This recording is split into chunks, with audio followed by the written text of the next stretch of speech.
Iran की तरफ से इसराइल की जानिब दागे गए मिसाइलों के बाद इसराइल ने कह दिया है कि हम अपने वक्त पर और अपनी जगह पर आपको जवाब देंगे, लेकिन जवाब देंगे ज़रूर। देखिए, इसराइल और बिन नेतन्याहू जो हैं बड़ा मेथोडिकली प्रोसीड कर रहे हैं अपने एजेंडे को पूरा करने के लिए। इसराइल जो है उसने इंडिया के साथ मिलके ये सोचा है कि पाकिस्तान पे जो है वो पाकिस्तान की जो न्यूक्लियर इंस्टॉलेशंस हैं उस पे हमला कर दिया जाए, ये सोचा है उन्होंने। इसराइल ने पिछले चंद सालों में जो कहा या जो भी अल्फाज अदा किए उनको पूरा किया, और जो वो थोड़ा बहुत लीक भी करते हैं उसके मुताबिक ही उनका रद्द-ए-अमल आता है। कल को ऐसे हालात पैदा हो सकते हैं कि पाकिस्तान को शायद इंटरनेशनल मुस्लिम कम्युनिटी जो है वो फोर्स कर सकती है कि आप इजराइल के खिलाफ ये हथियार इस्तेमाल करें, लेकिन हम नहीं चाहते कि पाकिस्तान लॉन्ग रेंज मिसाइल्स बनाए। आज भारत के कॉन्टेक्स्ट में देखो तो Israel actually is doing a great favor, you know, by getting rid of these people and in a way a testing sort of a zone that if India has to go and do a lot of many other things which we can also do, तो Israel ने already एक template तो दे दिया है। बहुत ज़्यादा मुबालगे से भरपूर, ख़तरात से भरपूर तज्ज़ियों से गुरेज करना चाहिए, क्योंकि इसराइल के पास कैपेबिलिटी है, अमेरिका उसके साथ मौजूद है, लेकिन 12 रिस्ट्रेंट्स और कंस्ट्रेंट्स भी मौजूद हैं। क्या ये पहले मुमकिन था? India has outmanoeuvred, outplayed Pakistan. अब पाकिस्तान की वो गेम नहीं रही, पाकिस्तान साइडलाइन हो चुका है, और ये सिर्फ और सिर्फ जो है ये इंडिया ने की है साइडलाइन। दोस्तों, जब से ईरान ने 180 मिसाइल्स इजराइल पर बरसाए हैं, उसके बाद से इजराइल ने अब ठान लिया है कि जितना भी कड़ा कचरा इस समय जमा हो गया है, जैसे कि ईरान और पाकिस्तान और अन्य जो भी टेररिस्ट देश है, इन्हें पूरी तरह से नेस्तनाबूद किया जाए। यानी कि इनके पास जितने भी मिलिट्री कैपेबिलिटीज और न्यूक्लियर कैपेबिलिटीज है, इन्हें तबाह करने की बात चल रही है। और इसके साथ साथ नेतन्याहू, जो कि इजराइल के पीएम हैं, उन्होंने यह भी कहा है कि जल्द ही ईरान पर एक बड़ा अटैक किया जा रहा है, जहां पर ईरान के न्यूक्लियर कैपेबिलिटीज और ईरान के जितने भी फ्यूल स्टेशंस हैं, इन्हें तबाह कर दिया जाएगा। और इसके साथ साथ अब पाकिस्तान इजराइल के बात को सुनकर के काफ़ी ज़्यादा परेशान है, क्योंकि उन्हें अब यह लगने लगा है कि इजराइल अब पाकिस्तान का भी न्यूक्लियर एसेट्स, जिस तरह से पाकिस्तान हमेशा कहता है कि उसे यूज़ करके इजराइल पर अटैक करेगा, उन्हें भी निशाना बना सकता है। तो चलिए दोस्तों, इस खबर पर आगे पाकिस्तानी मीडिया का रिएक्शन देखते हैं, और चैनल को लाइक और सब्सक्राइब करना मत भूलिएगा। क्या मुसलमान as a block of power emerge कर रहे हैं दुनिया में, जो वर्ल्ड वॉर 3 आपने करनी है या होगी? क्या है मुसलमानों को के पास लड़ने के लिए? किसी के पास न्यूक्लियर वेपन्स हैं, किसी के पास इंटरकॉन्टिनेंटल बैलिस्टिक मिसाइल हैं, किसी के पास ऐसा कुछ है जिससे वो उस मुल्क को टारगेट कर सकते हैं जिसको वो करना चाहते हैं। ईरान ने कल मिसाइल हमले किए हैं, इजराइल तक पहुंचे हैं, मुश्किल से वो कहीं पे लगे होंगे। हमला आपने कैसे करना है? हर जिस बंदे को देखो सोशल मीडिया पे वर्ल्ड वॉर 3, भाई वर्ल्ड वॉर 3 तो की बात आप करते हैं, जाकिर नाइक पाकिस्तान के वजीर आजम से मिल रहा है, मुझे तो इस चीज की शर्म आ रही है। The man who has been praising al-Qaeda is meeting Pakistan prime minister. Why sir?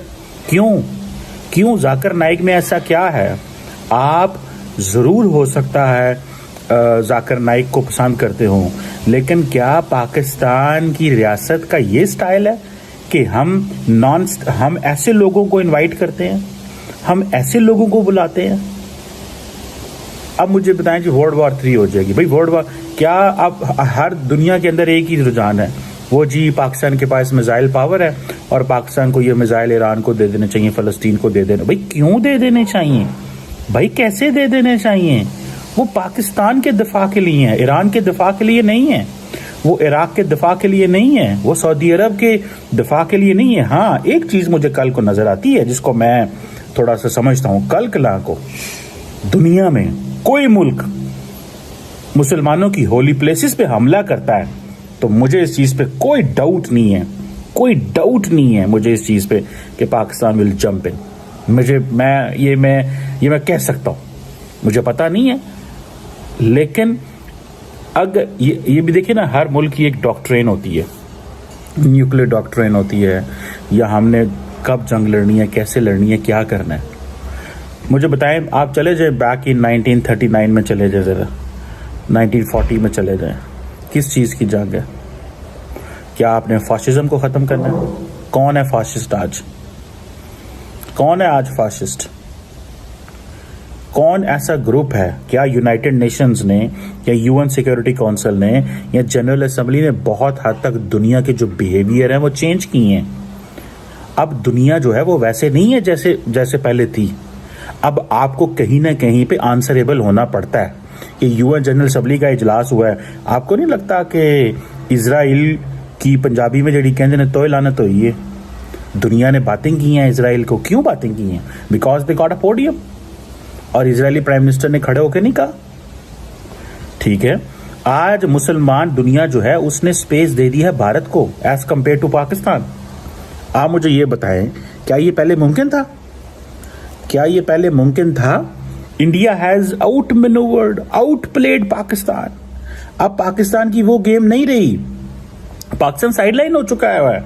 और ये सिर्फ और सिर्फ जो है ये इंडिया ने किया है साइडलाइन, और कुछ हमारे करतूतों ने किया है हमें साइडलाइन।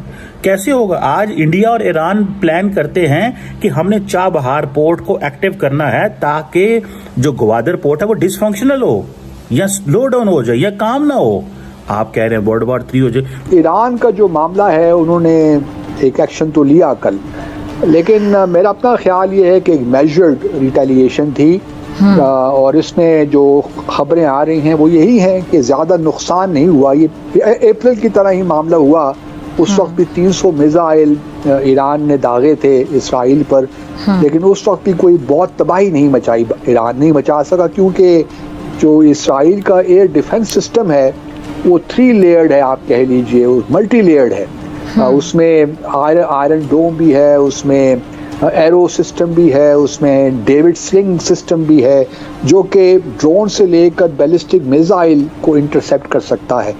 तो इस वजह से ईरान ने जो कल 182 या 184 मिसाइल दागे, उसमें ज़्यादातर तादाद जो थी बैलिस्टिक मिसाइल्स की थी जो कि ज़्यादा लीथल होते हैं, ज़्यादा उनका इम्पैक्ट होता है क्योंकि वो ग्रेविटी के साथ ट्रैवल करते हैं, नीचे आते हैं। तो इस वजह से अब देखना ये है, क्योंकि नुकसान ज़्यादा इसराइल को नहीं हुआ, तो बंदा ये कह सकता है कि जो बाहर ईरान की जानिब से रिटेलिएशन होगी वो भी मेजर्ड होगी, क्योंकि इस वक्त इसराइल के भी इंटरेस्ट में नहीं है कि वो एक तरफ हिजबुल्लाह के साथ डील कर रहा हो और दूसरी तरफ ईरान के साथ all out full scale war हो। इस वक्त जो इसराइल की तरजीह है वो हिजबुल्लाह को साउथ लेबनान में ख़त्म करने की है, या उनकी जो मिलिट्री कैपेसिटी है उस इलाके में ख़त्म करने की है, ताकि जो डिस्प्लेस्ड इजरायली हैं नॉर्थ लेबनान में वो अपने घरों को वापस आ सकें।